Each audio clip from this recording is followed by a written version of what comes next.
본격적으로 한번 우리 학습 멘토링을 시작을 해볼 건데요. 시작하기에 앞서서 우리 간단하게 기도하고, 우리 수련회니까 기도 빠르게 하고 시작할게요. 기도할게요. 사랑의 하나님 감사합니다. 저희들을 또 지금 만날 수는 없지만 그래도 이렇게 화면을 통해서 함께 교제하고 또 학습에 관련돼서 이야기를 나눌 수 있는 시간을 허락하시니 참으로 감사합니다. 지금 너무나도 어려운 시기이고 또 공부하느라 진로 찾느라 힘들고 스트레스를 받을 수도 있지만 그때마다 저희의 길을 인도하시는 하나님을 믿고 따라갑니다. 모든 순간 하나님께서 함께하여 주시고 저희들에게 지혜를 주셔서 주님께서 저희에게 보내주신 그 비전을 따라서 준비하고 멋지게 성장하는 우리 친구들이 될 수 있도록 함께 해주세요. 오늘 마치는 시간까지 함께 해주시를 믿으며 예수님의 이름으로 기도드렸습니다. 아멘. 자, 화면 보여요? 자, 그러면 네, 한번 시작해 볼게요. 자, 저는 학습 멘토링을 강의를 하게 되었고요. 다들 사실 여기에 저를 모르는 분은 없으니까 하지만 강의니까 저는 이렇게 존칭을 사용해서 진행해 보도록 할게요.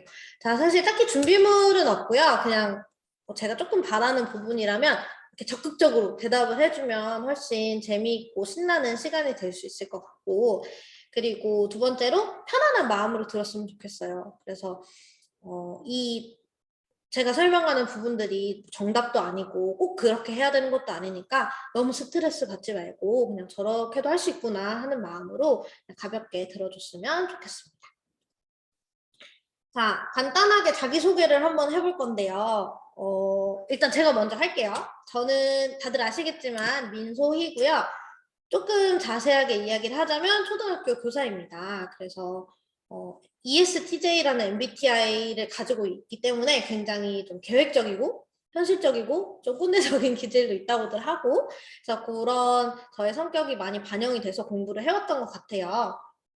그래서 수학, 과학 이런 것들은 좋아하는데 영어랑 국어는 되게 싫어했고 지리라는 과목은 사실 중학교 때는 배우지 않는데 어쨌든 지도 보고 이런 것들을 잘 못해서 굉장히 스트레스를 받았던 과목으로 기억을 해요. 그리고 공부할 때 가장 힘들 때는 똑같은 문제를 아무리 풀어도 계속 틀릴 때 그리고 계속 이해를 내가 못한다고 느껴져서 내가 내 스스로가 너무 답답할 때 이때가 공부할 때 가장 힘들었던 순간인 것 같아요.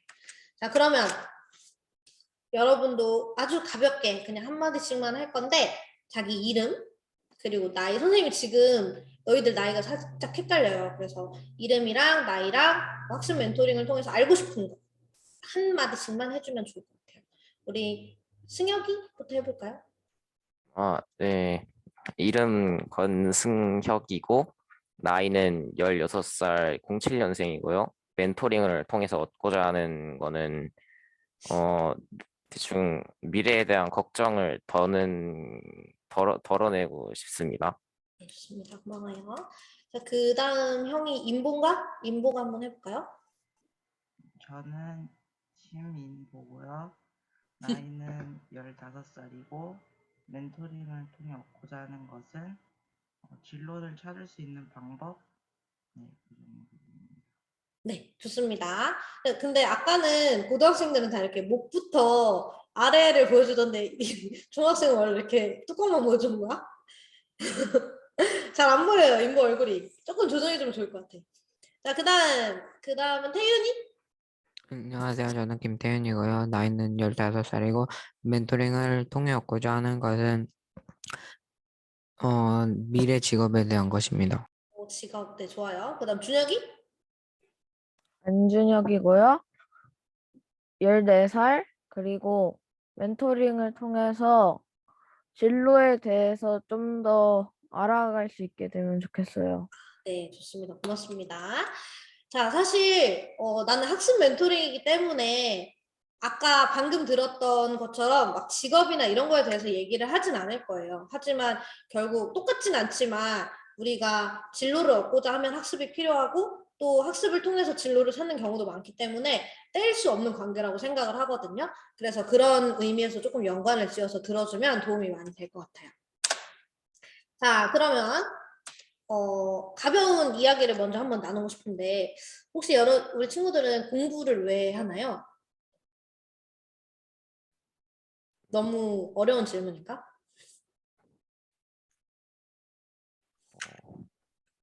해야 되니까 하는 거죠?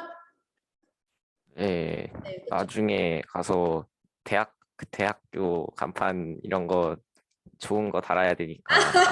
아, 그치. 웬만하면 좀 우리가 좋다 싶은 대학에 들어가면 좋으니까. 네, 네, 그런 것도 충분히 당연히 중요한 이유가 될 수 있고, 저도 그래서 공부를 했어요. 저는 이제 좀 뭐랄까, 막 서울대 가고 싶어서 이런 것보다는 이제 대학 가야 되는 대학이 정해져 있었고, 이 대학을 나와야지만 교사가 될 수 있었기 때문에 좀 공부를 한 케이스였는데, 그럼 공부는 언제까지 할 것 같아요?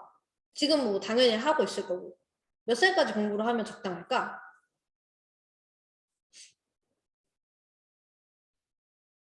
19살? 군대 가기 전. 군대 가기 전? 아, 대학교 때 조금 하다가? 아, 네, 좋습니다. 그러면 지금 저는 공부를 할까요, 안 할까요? 할 것 같아요. 할 것 같아요. 하겠죠. 아, 그래도 고마워. 이렇게 대답해주는 거 너무 고마워요. 네. 저는 지금 공부를 하고 있어요. 그래서 직업이 교사다 보니까 아이들을 가르치기 위해 도움이 되는 것도 당연히 공부를 하고 있지만 그런 거를 떠나서 제가 하고 싶은 공부를 할 수 있게 됐어요. 왜냐면 이제 당연히 수능이나 아니면 중고등학교 때처럼 수학 문제를 풀거나 이러는 건 안 하지만 그래도 내가 더 발전을 하고 싶고 더 나은 사람이 되기 위해서는 지금도 공부를 하고 있고요. 어렸을 때 했던 공부 방식이나 자세들이 지금까지 이어져 오고 있는 것 같아요. 그러면 여러분은 공부할 때 언제가 가장 힘든가요? 가장 그만두고 싶을 때.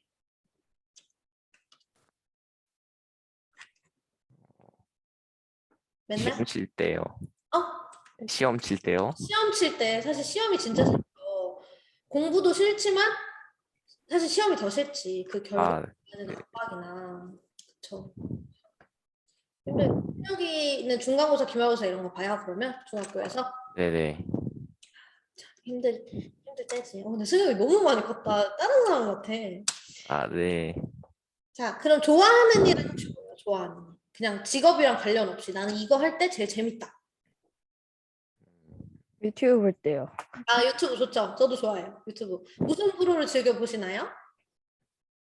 게임이나 과학 같은 거. 과학을 좋아하는구나, 준혁이가. 좋습니다. 또 나는 이거 할 때가 제일 즐겁다.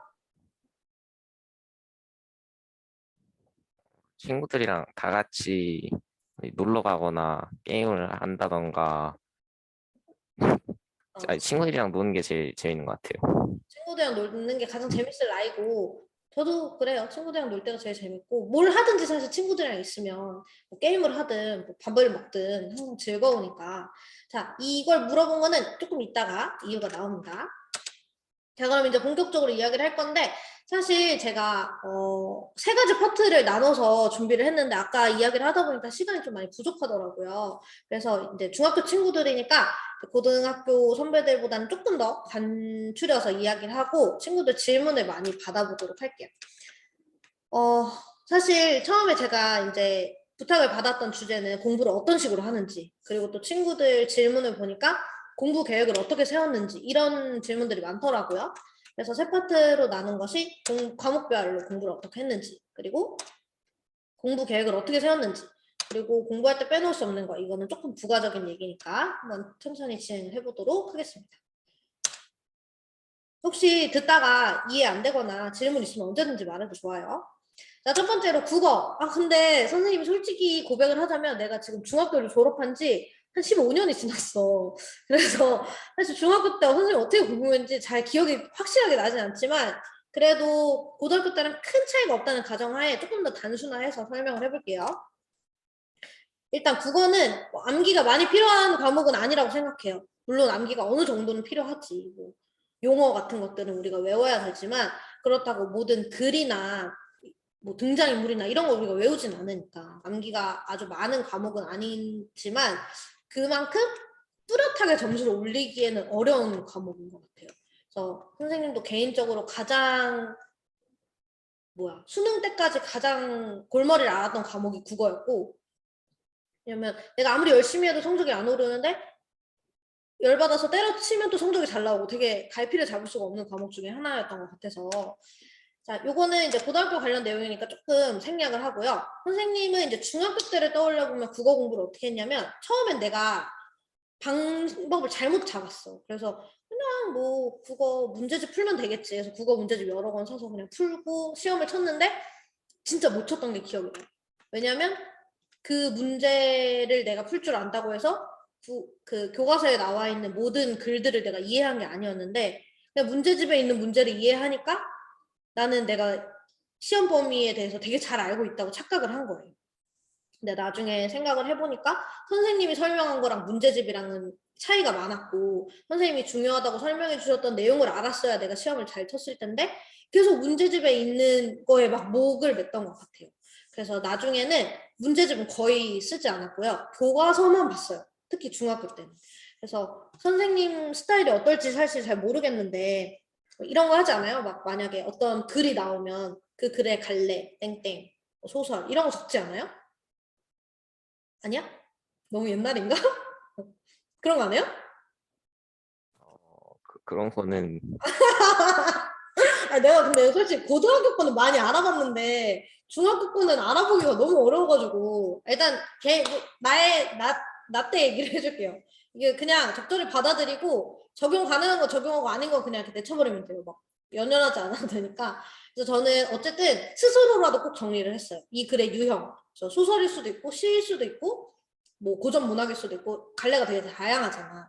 그리고 이 글에서 내가 꼭 알아야 되는 뭐 등장인물이라든지 그 등장인물의 특징이라든지 이런 걸 그 포스트잇 좀 큰 포스트잇 같은 데다가 해서 그 글 시작하는 부분에 딱 교과서에 붙여놨어요.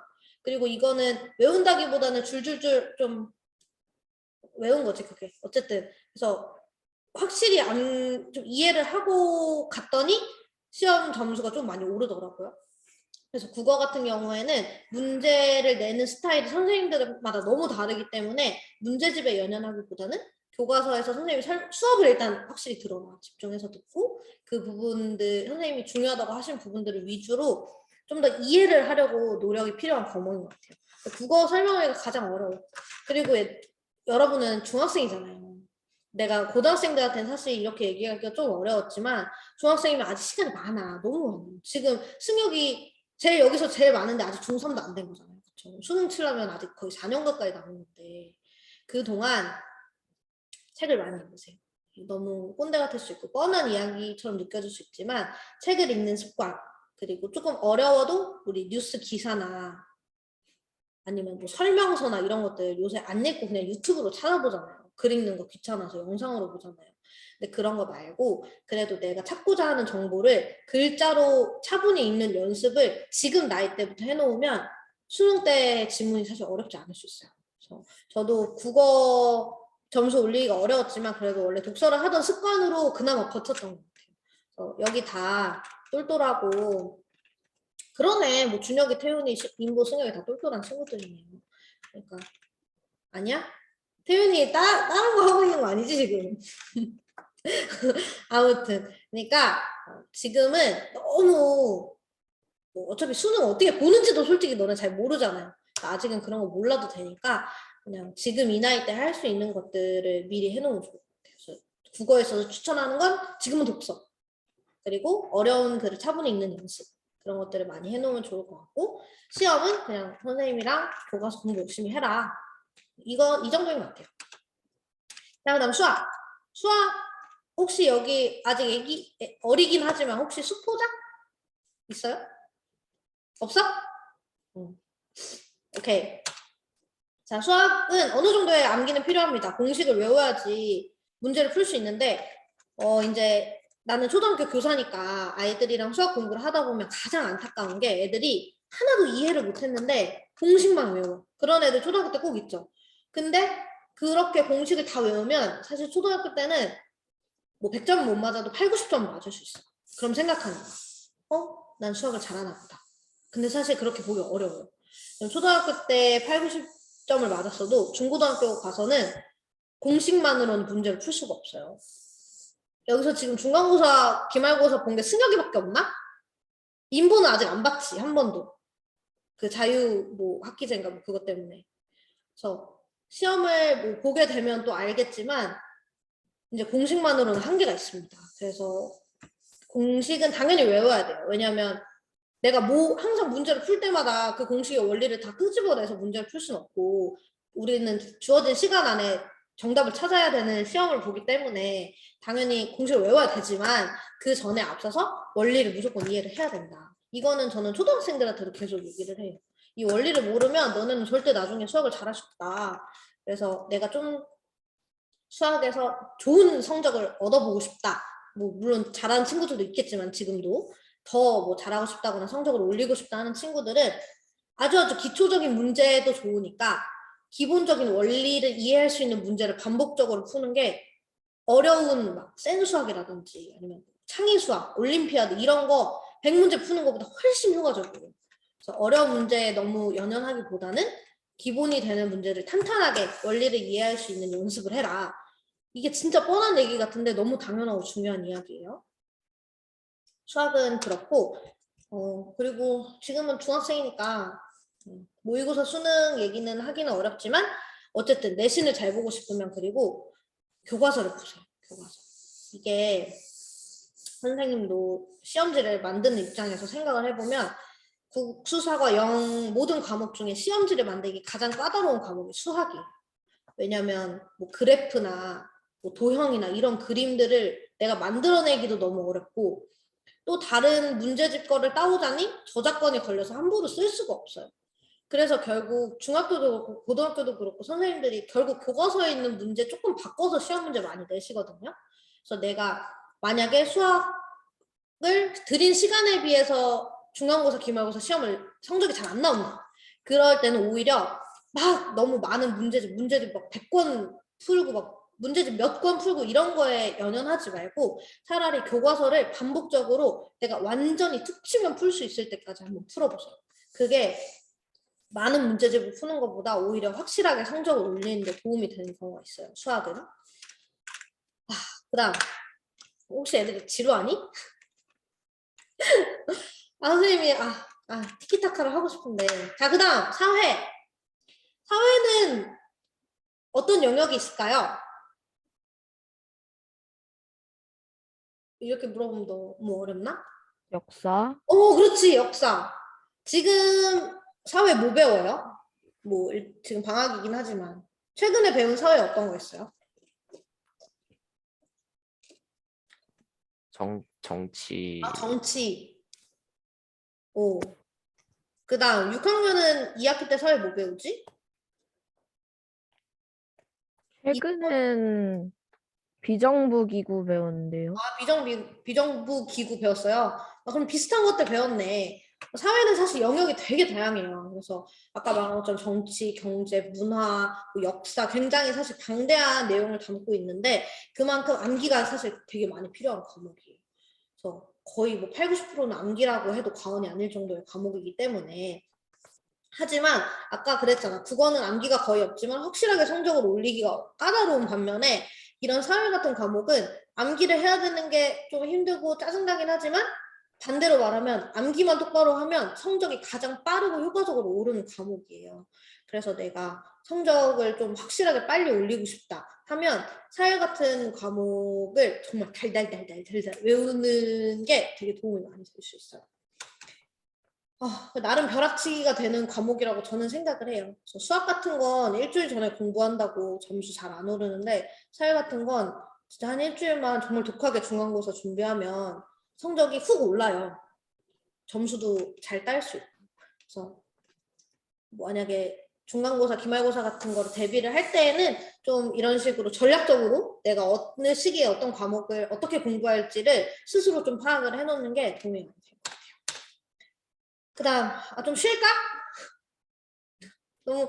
너무 근데 아까 고등학교 친구들은 사실 되게 막 집중해서 들었는데 아직 중학교 친구들한테는 조금 너무 먼 얘기처럼 느껴질 수 있어가지고 지루할 수 있을 것 같아요. 태연이 막 끄떡거리네. 맞아? 맞아? 뭘 맞아? 너 집중 안 하고 있지? 예?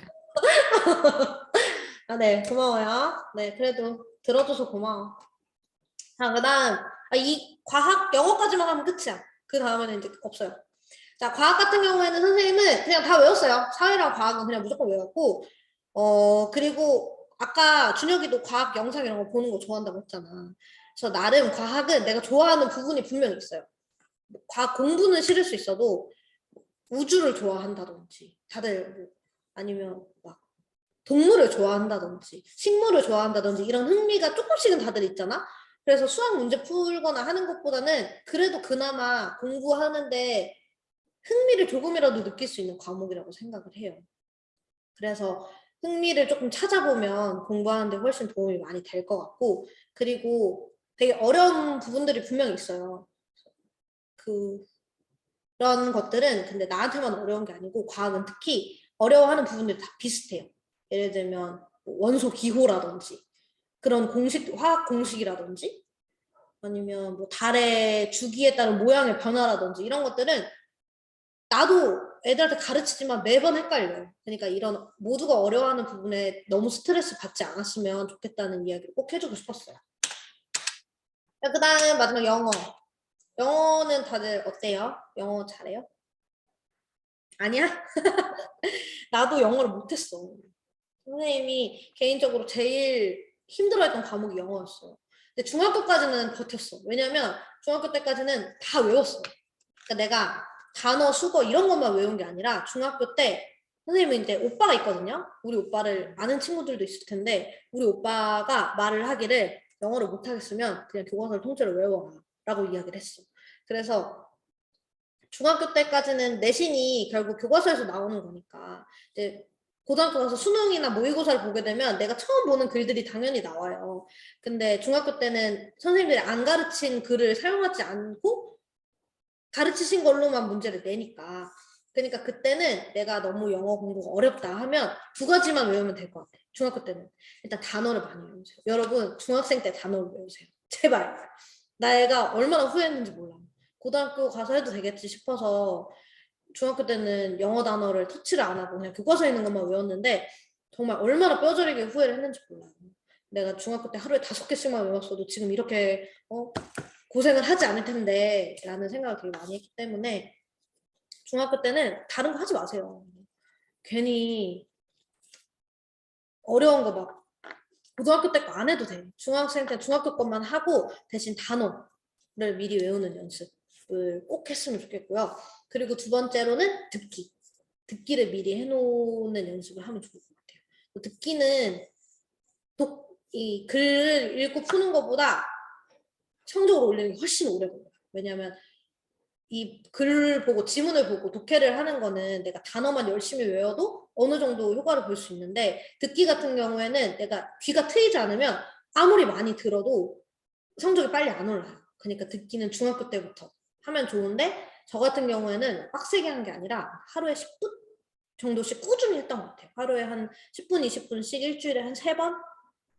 그래서 막 문제를 100개 이렇게 푸는 게 아니라 하루에 3문제 정도 듣고 다 받아쓰고 이런 연습을 꾸준히 했더니 고등학교 때는 저는 영어를 그렇게 잘하지 않았음에도 불구하고 듣기 문제는 그냥 먹고 들어갔어요. 그냥 너무 쉬웠어. 날로 먹었어. 그러니까 듣기를 지금부터 준비를 해놓으면 너희는 정말 시간이 많아요. 중학생들은. 지금 얘들아 내가 그냥 하는 소리가 아니라 지금부터 하면 뭐 너희가 좋다고 생각하는 뭐 서울대, 연고대 또 뭐 있지 카이스트, 하버드 다 갈 수 있어요. 진짜 이건 선생님 호언 장담할 수 있어. 대신 고등학교 때부터 하면 좀 힘들 수도 있어. 그러니까 못한다는 게 아니라 고등학교 때부터 하는 것보다 훨씬 지금 너희가 가지고 있는 시간이 어마어마하게 가치가 있다는 거예요. 그러니까 내가 아까 말한 것처럼 네임밸류 있는 되게 유명한 대학에 가보고 싶다든지 내 인생에 한번 사는데 그래도 내가 서울대를 한번 가봐야지 하는 생각이 든다거나 아니면 특별하게 내가 가고 싶은 어떤 대학에 어떤 과가 있다거나 하는 목표가 뚜렷한 친구들은 한 번쯤 도전을 해봐도 좋을 것 같아요. 그래서 영어는 고등학교 때 가면 공부 방식이 달라요. 근데 중학교 친구들 같은 경우에는 그냥 교과서를 외워라. 교과서를 외우면 문제를 틀릴 수가 없어요. 그냥 100점 맞을 수 있어요. 왜냐면 선생님들이 내는 문제가 다 똑같잖아요. 막 교과서에 있는 거 틀린 단어를 찾으라든지 없는 문장을 찾으라든지 아니면 뭐 그런 것들. 그런 게 교과서를 달달달달 외우면 틀릴 수가 없어요. 왜냐면 내가 외웠기 때문에 정답이 그냥 이렇게 보이거든. 내가 풀지 않아도. 그냥 이거 내가 외웠을 때 이 단어 아니었는데? 내가 이거 외웠는데 뭐 이런 뜻 아니었는데? 그러니까 이해하지 않아도 사실 외우면 내신에서는 좋은 점수를 받을 수 있습니다. 하지만 영어를 공부하는데 추천하는 방법은 아니고 영어 시험을 준비하는 데 추천하는 방법이에요. 자, 그다음 뭐 음미체 이런 거는 그냥 뭐 성실히 하세요. 성실히 하고 최선을 다하되 안 되는 거를 목맬 필요는 없는 것 같아요. 그래서 나는 음악을 잘해서 음악은 되게 수월하게 했지만 체육을 되게 못해서 체육 수행평가 같은 거는 그냥 마음 편히 했어요. 그렇다고 연습을 안 한 건 아니지만 뭐 내가 못하는 것 때문에 막 스트레스를 받으면서 했던 것 같지는 않아요. 그리고 내가 만약에 전교 등수를 올리고 싶다. 그러면 한 번쯤 도전해봐도 좋은 과목들인 것 같아요. 그래서 뭐 음악, 미술, 체육, 실과 이런 것들은 실과가 아니지. 기술과정이라고 하나? 중학교 때는? 아무튼 이런 과목은 애들이 공부를 안 해요. 거의. 진짜 막 독한 애들 아니고선 안 해. 그래서 여기서 내가 조금 공부를 열심히 하면 등수가 막 5등, 10등, 20등 이렇게 올릴 수 있어요. 이 과목 한두 개만으로도. 내가 전교 등수를 한번 올려보고 싶다 하면 모두가 포기할 때 조금 성실하게 공부를 하면 도움이 된다는 정도입니다. 자, 그리고 뭐 다른 거는 하나, 둘, 셋, 넷. 다른 거는 별거 없고요. 이 위에 두 개는 이 위에 이거는 선생님은 교과서가 되게 과목마다 더러운 정도가 달랐는데 가장 더러웠던 교과서는 영어, 국어, 사회. 이 세 개는 진짜 더러웠어요. 왜냐면 필기를 정말 선생님이 말씀하신 거 한 글자도 빠짐없이 다 받아 적으려고 노력을 했었던 과목들이라 되게 더러웠고 그 상태로 계속 외우고 막 표시하고 이러느라고 정말 너덜너덜해질 때까지 공부를 했고 반대로 깨끗했던 교과서는 수학. 왜냐면 수학은 수학 교과서의 문제를 풀지 않았기 때문에 깨끗했어요. 이렇게 깨끗하게 썼던 이유는 반복해서 풀고 내신 그 시험 준비를 하기 위해서. 그래서 수학 문제 같은 경우는 교과서에 안 풀고 공책에 풀었거든요. 이렇게 풀면 나중에 내가 다시 풀면서 시험 준비할 때 풀이 과정이 보이지 않으니까 공부를 하기가 훨씬 좋아요. 그래서 수학 같은 경우에는 공책을 활용하는 방법을 추천을 합니다. 그리고 노트 필기, 이거 너무 노트 필기는 저는 안 했어요. 왜냐면 맞지 않았기 때문에 노트 필기를 하면 시간이 아깝다는 생각을 많이 해서 노트 필기는 하지 않았지만 유일하게 했던 과목이 있다면 역사. 사회는 조금 노트 필기를 했어요. 왜냐면 그 노트 필기를 한 거를 시험 직전에 좀 한번 쭉 풀 때 도움을 받으려고 사회만 조금 했던 것 같은데 혹시 코넬 노트 알아요? 코넬 노트? 해본 적 없어? 초등학교 때? 이렇게 생긴 거예요. 이렇게 왼쪽에 이렇게 줄 그어져 있는 거. 별거 없어요. 이게 코넬 노트인데 여기다가는 내가 정리하고자 하는 키워드나 뭐 소주제 같은 거 적고 여기에는 그 주제에 해당하는 자세한 내용을 적고 하는 공책이거든요. 혹시 이렇게 정리해본 사람? 없구나. 이게 코넬 노트 내가 지금 다 설명하기엔 또 시간이 부족할 것 같아서 코넬 노트라고 뭐 유튜브에 치면 정말 많이 나올 거예요. 예시를 한번 보여줄게요. 제가 사실 준비를 하진 않았는데 잠시만요. 아마 보면 다들 알걸? 얘들아 밥은 근데 먹었어요? 안 먹었어? 먹은 친구도 있고 안 먹은 친구도 있네. 배고파서 어떡해. 우리 빨리 끝내자.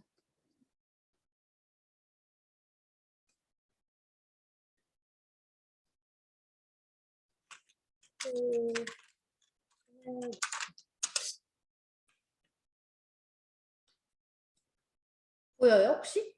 화면? 안 보이나? 보여요?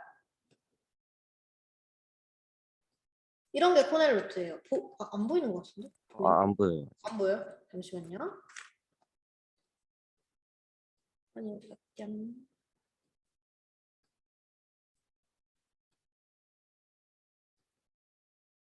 이런 거, 이런 공책 본 적 있지 않아요? 이런 느낌?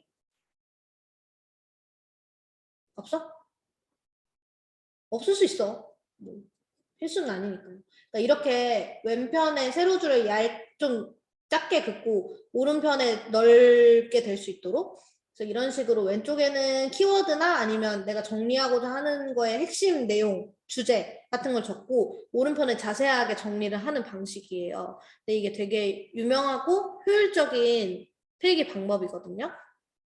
그래서 오늘 내가 뭐 해줄 수 있는 게 너무 없는 것 같아가지고 오늘 선생님한테 강의 듣는 친구들한테 이 코넬노트 한 권씩을 다 선물로 줄 건데 근데 지금 원래 만났으면 바로 직접 줬을 텐데 만나지 못하니까 제가 일단 전도사님한테 맡겨놓을게요. 나중에 생각나면 전도사님께 꼭 받아가세요. 그다음 문제집은 뭐 중학교 때는 왜 이래? 중학교 때는 문제집은 저는 그냥 사실 고등학교 때는 문제집의 종류가 되게 중요한데 중학교 때는 그냥 아무거나 풀었던 것 같아요. 내가 풀고 싶은 거, 예뻐 보이는 거. 그래서 공부할 마음이 생기는 문제집을 썼던 것 같고 그리고 아까 말했던 것처럼 개인적으로 국어 같은 거는 문제집 한 권 정도 풀면서 뭐 이런 식으로 문제가 나오겠구나 하고 연습해보는 정도는 좋지만 문제집을 내가 푼 건수가 곧 점수가 되진 않는다는 거 이건 좀 알아뒀으면 좋겠어요. 그래서 많은 문제집을 푼다고 꼭 성적이 오르는 건 아니거든요. 뭐 오를 수도 있지만 그런 것들 참고해줬으면 좋겠습니다. 그리고 계획에 대한 질문이 많이 나오더라고. 혹시 승혁분은 공부 계획을 짜서 공부를 하나요? 아니면 그냥 공부를 하나요? 계획을 짜서 하는 편이에요. 아, 그래요? 그럼 어떤 식으로 혹시 계획을 짜나요? 책이 한 권 분량이 한 10 있다 하면은 오늘은 1, 내일도 1 이렇게 하고 이게 끝나면은 다음 거 그다음에 수학 선행은 이만큼 나가고 현행도 이만큼 나가고 그다음에 학교 진도가 이제 한 5쯤 갔다 그러면은 그것도 장수에 맞춰서 5까지 나도 쪼개서 이렇게 채우는 편이에요. 근데 되게 구체적으로 계획을 잘 짜는구나. 되게 지금 사실 승혁 형이 말해준 방식이 계획을 짜는데 되게 정석 같은 방법이에요. 그래서 과목별로, 그리고 파트별로, 그리고 선행학습을 하는 친구의 경우에는 지금 학교 진도랑 그리고 내가 먼저 나가는 선행학습의 진도에 따라서 따로 이런 식으로 구분을 지어서 계획을 하면 훨씬 효율적인 공부가 가능해져요. 근데 이제 질문을 하는 친구들이 대부분 질문을 이렇게 했더라고. 계획을 어떻게 지켜야 하나요? 라는 질문이 되게 많더라고요. 그러니까 어떻게 세워야 되는지를 묻기보다는. 그래서 선생님이 고민을 되게 많이 했어요. 나는 계획을 잘 지켰나? 라고 생각했을 때 저는 잘 지켰던 것 같아요. 근데 그 이유가 두 가지가 있는데 첫 번째는 근데 너네 다 MBTI 해봤어요? 네, MBTI 자기 거 아는 사람? 저 알아요. 승혁이 뭐예요? 그 언변 능숙형이라고 ENFJ 나왔어요. ENFJ. 오케이. 자, 그 다음 또 준혁이 알아요? 저 ESTP요. ESTP. 좋습니다. 인보는요? 몰라? MBTI? 인보? 인보 MBTI 해봤어? 네, 뭔지 알아요? 혹시 자기 거? ESFP요. ESFP. 오케이. 그 다음 태윤이는 기억이 안 나요. 해보긴 해봤어요? 네. 네. 뭐 기억 안 날 수 있지. 이름이 어려우니까. 제가 이걸 물어본 이유는 그 계획형이 J거든요. 맨 마지막에 끝나는 거. 그래서 여기가 J 아니면 P인데 이제 준혁이랑 인보는 P고 승혁이는 J네요. 태윤이는 기억이 잘 안 난다고 하고 근데 저 같은 경우는 J로 끝나요. 그리고 J의 성향이 굉장히 강한 편이라 일단 계획을 세우고 지키는 걸 스스로 되게 좋아하는 성격이었어요. 그래서 그 성격이 한몫했던 것 같고 그리고 두 번째로 계획을 잘 지킬 수 있었던 이유는 되게 단순한데 지킬 수 있는 계획을 세웠기 때문인 것 같아요. 그래서 내가 지금 말을 해주고 싶은 거는 지킬 수 있는 계획을 세워라. 그래서 계획을 세우고 꼭 이런 친구도 있어요. 오늘은 내가 요만큼밖에 공부를 못했으니까 내일은 내가 수학 문제집 몇 장 풀고 국어 어디부터 어디까지 공부하고 그리고 영어 어디부터 어디까지 지문 분석하고 단어 뭐 200개 외우고 이렇게 해야지 라고 말도 안 되는 계획을 많이들 세운단 말이야. 근데 계획을 지키는 가장 쉬운 방법은 내 스스로를 아는 거예요. 그러니까 공부를 하고 계획을 세우고 지키는 습관을 들여보면 처음에는 사실 당연히 맞추기가 어려워요. 내가 얼마큼 공부를 할 수 있는지 나 스스로도 파악이 안 됐으니까. 근데 이런 습관을 반복적으로 지켜가다 보면 이제 알게 돼. 아, 내가 이 정도는 택도 없게 하는 사람이구나. 혹은 내가 이 정도로 계획을 세우면 시간이 남는 편이구나. 이게 스스로 파악이 되면 그거에 맞춰서 계획을 짜면 되는 거예요. 그래서 이게 되게 너무 이거 너무 당연한 소리 아닌가라고 생각할 수 있지만 계획을 세우는 건 사실 되게 중요해요. 공부를 효율적으로 하고 그리고 뭐 특히 중간고사 직전 뭐 이럴 때는 그 하루 1분 1초가 너무 소중하고 그 시간 동안 효율적으로 공부를 해야 성적이 잘 오르니까 계획을 세우는 건 너무 중요하지만 그거랑 별개로 계획을 지키지 못했을 때 오는 자괴감, 내 스스로가 너무 한심해지는 그 느낌 또는 계획을 지키고 났을 때 뿌듯함 이런 나의 정신건강까지 고려를 해봤을 때는 지킬 수 있는 계획을 세우는 게 중요하다고 저는 생각을 해요. 그래서 내가 오늘 계획을 다 지켰는데 시간이 남아. 근데 오늘따라 공부가 너무 잘 돼. 컨디션이 좋아. 그럼 더 하면 되는 거예요. 그리고 아니면 쉬면 되는 거예요. 얼마나 좋아. 시간 남았는데. 그리고 널널하게 계획을 세웠으니까 다 지키고 나서 시간이 남으면 더 눈 온다. 밖에 눈 와요. 깜짝 놀랐네. 아무튼 더 효율적으로 다른 시간을 활용해 볼 수도 있는 거고 그리고 널널하게 짜놨으니까 내가 아무리 오늘 컨디션이 안 좋고 집중이 안 돼도 이 정도는 할 수 있는 거예요. 그러면 사실 거기서 오는 성취감과 뿌듯함이 또 내가 내일 공부를 할 수 있는 힘을 주거든요. 이거는 진짜예요. 그래서 내가 지키고 났을 때 뿌듯하고 내가 공부를 다 했는데도 시간이 남아서 오늘은 나에 대한 보상으로 집에 가서 뭐 넷플릭스 한 편을 보자 라든지 친구랑 뭐 카페를 가서 1시간 수다를 떨자 라든지 이런 여유를 찾을 수 있을 때 사실 공부할 마음이 더 생기고 지속 가능한 공부가 가능한 것 같아요. 그래서 지킬 수 있는 계획을 세워라 라고 말을 해주고 싶었고 그 계획의 양은 사실 내가 정해줄 수는 없어요.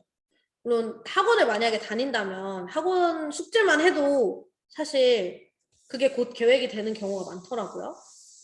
근데 저는 개인적으로 학원이나 과외 이런 거는 하지 않았기 때문에 스스로 공부를 한 편이었어서 이게 더 유용하긴 했지만 만약에 뭐 학원을 다닌다. 그러면 뭐 그 숙제는 해야 되니까 그만큼은 꼭 하기 이 정도로 정해놓고 너무 나를 가두고 내가 오늘 이거를 못 해내면 나는 마치 난 쓰레기야 이런 마음을 줄 정도의 너무 나를 억압하는 계획은 세우지 않았으면 좋겠어요. 그 다음 눈 진짜 많이 와. 어떡해. 나 집에 어떻게 가지? 자, 다들 아까 좋아하는 거 얘기를 했었는데 뭐 친구랑 이야기하는 거, 친구랑 노는 거, 게임하는 거, 유튜브 보는 거 이런 거 이야기를 했었어요. 자, 제가 꼭 말을 해주고 싶었던 거는 공부할 때 꼭 필요한 건 바로 휴식입니다. 그래서 공부만 하고 살 수는 없어요. 아무리 여러분이 학생이고 뭐 지금은 중학생이지만 고등학교 가면 더 큰 압박을 느끼겠죠. 수능에 뭐 내신에 막 대학에 막 잠도 안 올 정도로 스트레스를 받을 거란 말이야. 근데 그럴 때일수록 휴식을 취하는 게 정말 중요하다고 생각을 해요. 저는 되게 많이 쉬었어요. 야자 끝나고 집에 오면 공부 안 하고 누워서 엄마랑 드라마도 보고 그리고 우리는 그리고 교회를 다니니까 사실 주일에 어느 정도의 시간은 공부를 하지 못하잖아. 근데 맞아요. 이게 사실 공부 스트레스가 심한 친구들은 주일도 되게 아깝게 느껴질 수 있어. 이거는 나도 되게 심했어요. 그래서 여기 있는 친구들 다들 막 찬양팀도 하는 친구들이고 뭐 봉사를 안 할 수도 있지만 어쨌든 막 승혁이 같은 경우에도 집이 머니까 막 멀리서도 교회 다니고 그래서 그 시간이 되게 많이 드는 친구들이란 말이에요. 근데 제가 지금 생각해보면 그 한두 시간으로 절대 내 인생이 어떻게 되지 않고 우리는 믿는 사람들이니까 그 시간들이 결국 다 하나님께서 채워주시는 것들로 돌아온다고 생각을 해요. 내가 쉽게 말할 수는 없지만. 근데 나도 그랬어. 나도 시험 내일부터 중간고사 시작인데 주일날 와서 반주 2-3개 하느라고 집에 가면 저녁이고 이러면 너무 사실 힘들었어요. 그래서 나 이거 주일날 빠져야 되나? 이런 갈등도 되게 많았는데 그런 어차피 해야 될 거면 스트레스 받지 말고 내가 하고 싶은 거 그리고 해야 되는 것들은 좀 편하고 즐거운 마음으로 했으면 좋겠다. 그리고 아직 고등학생도 아니고 중학생이니까 그런 스트레스를 너무 받지 않았으면 좋겠어요. 이거는 계속 연습해야 되는 부분인 것 같아요. 내 마음을 더 편하고 즐겁게 만들 수 있는 연습은 꾸준히 해야 된다고 생각을 합니다. 그 다음에 뭐 질문 나왔던 것 중에 공부 계획은 얘기했고 확실히 성적을 올리려면 어떻게 해야 하나요? 라는 질문이 있었는데 확실히 성적을 올리려면 확실히 공부를 하면 됩니다. 그걸 내가 고민을 해봤는데 선생님은 되게 다이어트를 열심히 하거든요. 근데 왜 이런 거지? 나 분명히 어저께 운동도 좀 하고 별로 먹은 것도 없는 것 같은데 몸무게가 올랐어. 그럼 막 때려치고 싶거든요. 근데 잘 생각해보면 왜 몸무게가 올랐을까 생각했을 때 내가 먹었기 때문이에요. 그러니까 이거 너무 당연한 거거든. 그러니까 공부도 마찬가지인 것 같아요. 내가 열심히 하고 물론 다이어트처럼 막 그렇게 계산적으로 되지는 않아. 내가 열심히 해도 성적이 잘 안 오를 수는 있어요. 하지만 분명히 공부에 접근하는 방법을 올바르게 찾았고 내가 절대적인 시간을 많이 들였다면 확실히 성적이 오릅니다. 뭐 한 번에 막 내가 20점이었는데 100점이 될 수는 없지만 1.2점씩 오르고 등수도 조금씩 오르고 분명히 들인 노력만큼 결과를 볼 수 있는 영역이라고 생각을 해요. 그래서 어른들이 되게 쉽게 막 야 공부할 때가 제일 좋은 거다, 학생 때가 좋은 거다, 공부가 제일 쉽다 이런 얘기를 하는데 반은 맞고 반은 틀린 것 같아요. 그래서 공부는 당연히 어려워요, 힘들고. 그러니까 이런 멘토링도 듣고 하는 거지. 공부는 당연히 어려운데 어른들이 하는 그 말에는 그래도 너가 노력하면 좋은 결과를 볼 수 있다라는 메시지가 숨겨져 있는 것 같아요. 너희가 어른이 되고 나면 내가 아무리 노력해도 안 되는 것들이 사실 더 많아요. 근데 공부는 내가 열심히 하면 될 수 있어. 그거는 많은 사람들이 증명하고 있고 나도 그렇고 여러분도 그런 미래를 보게 될 거니까 충분히 시간과 노력을 들이고 너무 스트레스 받지 않는 선에서 최선을 다해서 목표를 향해 달려가는 친구들이었으면 좋겠습니다. 자, 나의 말은 여기까지고 혹시 질문 있나요? 없어? 아직 없어? 그래도 뭐 어떻게 시간이 2분 남았으니까 이거 화면 공유는 여기까지만 하고요. 다들 반 배정은 다 됐어요? 반 배정 나왔어? 네. 승혁이랑 인보는 나왔겠다, 그치? 어때? 승혁이 학교 어디예요, 근데? 저기 공덕동 쪽에 숙문중학교라고 숙문중이에요? 안중에 있어요. 네네. 숙문중 알지. 그러면 태윤이랑 준혁이는 학교 정해졌어? 네, 네, 둘 다 성서요. 맞아요. 네. 그렇구나. 나도 성서 나왔어. 음, 너무 TMI니? 뭐야, 태윤이랑 준혁이랑 집이 다 교회 근처니까 네, 그거 낫겠네요. 그럼 조금 멀겠다, 걸어가기. 그치? 자전거. 그렇죠. 교복은 다 맞췄어요? 네, 네. 맞았어요. 어때, 교복 입어보니까? 좀 커요. 좀 커요? 그래도 네, 처음에 크게 맞춰야 되는 거니까. 너무 교복 입으면 너무 귀엽겠다. 중학교 갈 생각하니까 막 긴장되고 그러지는 않아? 괜찮아? 친한 친구들 많이 같이 가요? 다행이다. 사실 아직 중학교도 안 들어간 친구들도 있고, 그리고 이제 2, 3학년 되는 친구들도 있고 한데, 사실 선생님이 오늘 한 얘기들은 그냥 정답이 아니에요, 전혀. 그러니까 앞으로 아직 시간이 많은 친구들이니까 차근차근히 해나가면서 자기만의 방법을 찾아도 충분히 여유가 있어요. 그러니까 너무 이런 거에 막 다른 사람 공부법, 전교 1등 되는 방법 이런 거에 너무 연연하지 않았으면 좋겠고 그리고 뭐 말해주려고 했는데 그리고 뭐 안 하겠지만 혹시 또 공부 관련해서 궁금한 거나 안 되는 거나 이런 거 있으면 언제든지 물어봐도 되고 선생님들한테 많이 물어보세요. 내가 문제 해결이 안 되고 이해가 안 되고 이러는 거 선생님들만큼 잘 아는 분이 그 학교에 없어요. 그러니까 언제든지 선생님들한테 질문하면 싫어하는 분들 없을 거예요. 만약에 싫어하시면 좀 안타까운 분이라고 생각하고 다른 선생님들도 많으시니까 같은 과목에 적극적이되 편안한 마음으로 공부를 했으면 좋겠어요. 선생님이 진로 얘기를 거의 못 해줘서 조금 미안하긴 한데 그래도 충분히 연관이 있다고 생각을 하니까 한번 잘 고민해보고 남은 수련회 여기서 끝이에요? 아니면 다른 일정이 또 있어요? 여기서 끝일 거예요. 아, 그래요? 코로나 때문에 뭐 별것도 못하지만 아무튼 남은 시간 더 의미 있게 보내고 우리 주일날 내일 또 교회 못 오게 됐죠. 쓰니까 각자 집에서 안전하게 예배 드리고 코로나 심한데 다들 건강 조심하고 우리 다음에 교회에서 건강한 모습으로 만났으면 좋겠어요. 모두 수고 많았어요. 안녕히 계세요. 안녕히 계세요.